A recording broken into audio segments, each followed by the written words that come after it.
Welcome to POSTCAST in Los Angeles. David Locke along with Ron Boone as the Jazz win in L.A. The Lakers are seriously struggling, but this is still a good win. You don't expect to, frankly, go 2-0 against the Lakers this year to start the year when it all started, but the Jazz played well. And more importantly, Ron, they played very similarly to the way they did against Toronto in much different circumstances.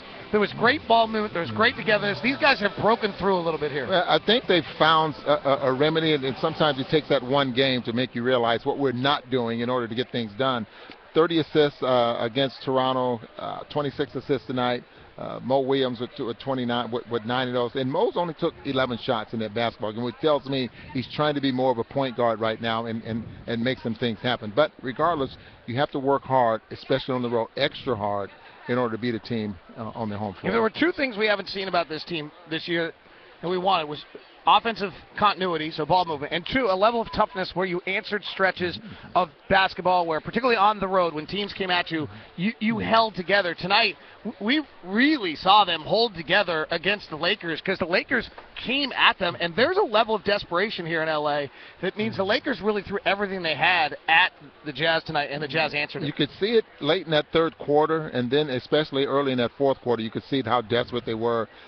They went to a zone, and then they started applying pressure out on the floor, and the Jazz just seemed to come up with the big play, the dribble penetration that led to a couple of points. The big three-point shot made there by Mo Williams, and then Gordon makes an extended jump shot there in traffic. I mean, it's just those offensive plays like that that can break a defense down that's trying so hard to get back into it, if you understand what I mean. Well, there's a bunch of turning points in this game, and it's hard to single anyone out, but I want to go back to the second quarter where the play of Enes Kanter, Damari Carroll, Jamal Tinsley, Devin Gordon was on the floor as well, but it was really those three, and particularly Enes was better tonight than he was against Toronto. This is as good as Enes has played. This was training camp Enes playing really tonight.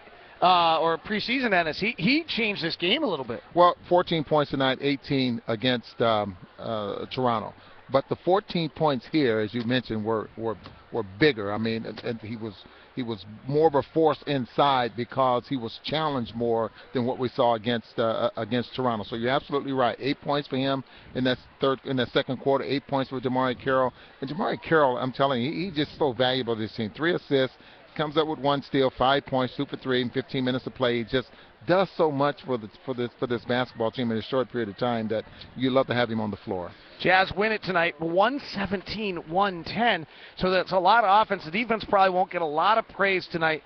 But I thought they made Kobe work, and this team doesn't have a lot else other than Kobe. And that's the only thing you can do with Kobe is try to make him work. If you don't make him work as hard as you need to, he'll get 81.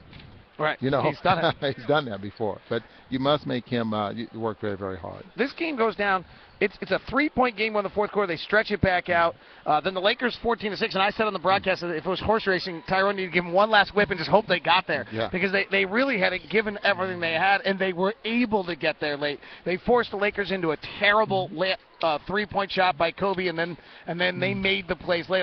There's so much to be gained by this game. Well, and they used the clock very well. Remember that. Remember there was 141, yep. and they used the clock very well. Did not score, but at least they knocked. Yep.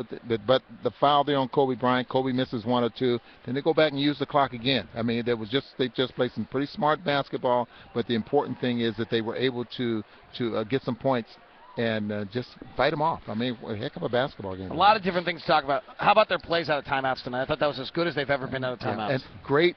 I mean, it's the great thing about that, Dave, is they scored.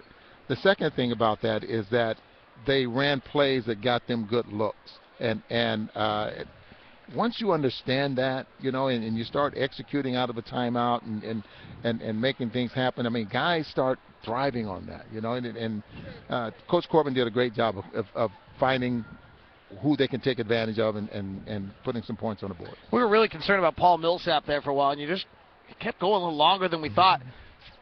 You know, Derek Favors' injury may have happened at the right time. We talked about that the other night a little bit. He was really fabulous tonight. Paul carried the load in a lot of ways. He had 21 points in the first 3 quarters. He finishes with 24.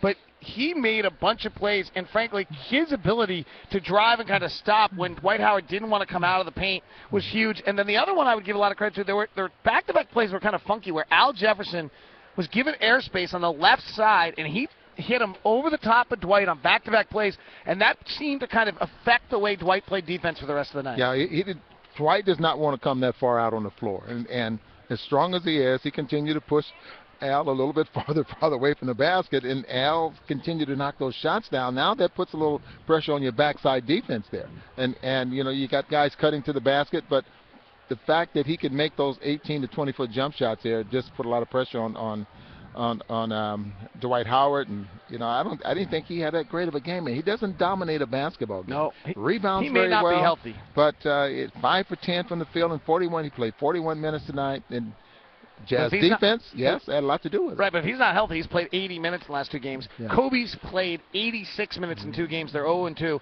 How much trouble are the Lakers in, Ron? Well, I'd say right now they're in a tremendous amount of trouble, especially if Gasol is not going to be part of this equation. Steve Nash, we'll just have to wait and see if he can.